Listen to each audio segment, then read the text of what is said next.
Azərbaycan xalqının milli azadlıq hərəkatını əks etdirən eksponatların qorunub saxlanması ölkəmizə, xalqımıza qarşı törədilən faciələrin əyani sübutudur.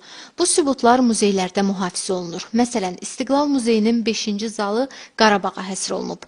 Burada 1990-cı illərin bütün ağrılı-acılı günləri öz əksini tapıb. Muzey eksponatları arasında biz belə bir videokameraya rast gəlirik ki, bu videokamera ömrünün son illərinə qədər Azərbaycan televiziyasında çalışmış Seydağa Mövsümova məxsusdur. Teleoperator bu kamera vasitəsilə 1992-ci ildə Xocalı faciəsində baş verənləri öz kamerasının lentinə köçürür və qeyd edim ki, Seydağa Mövsümov 2011-ci ildə şəxsən özü bu kameranı İstiqlal Muzeyinə hədiyyə edib.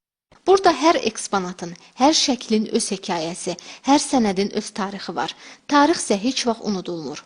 Cəmi 7000 eksponatı ilə öz fəaliyyətini davam etdirir. Hazırda 20 minə qədər muzey fondlarında eksponatlar qorunub saxlanılır. Xalqımızın çox əsrlik tarixini özündə əks etdirən Azərbaycan İstiqlal Muzeyi 6 zaldan ibarətdir. Bu muzeyin yaradılma məqsədi qədim dövrdən müasir dövrə qədər Azərbaycanın azadlığı uğrunda, müstəqilliyi uğrunda apardığı mübarizəni əks etdirməsidir. Bir də bütün şəkillərdə anaların harayı, fəryadı var. Onların səsini isə yalnız biz eşidirik. O dəhşətli hadisələri yaşayan xalqın nümayəndələri.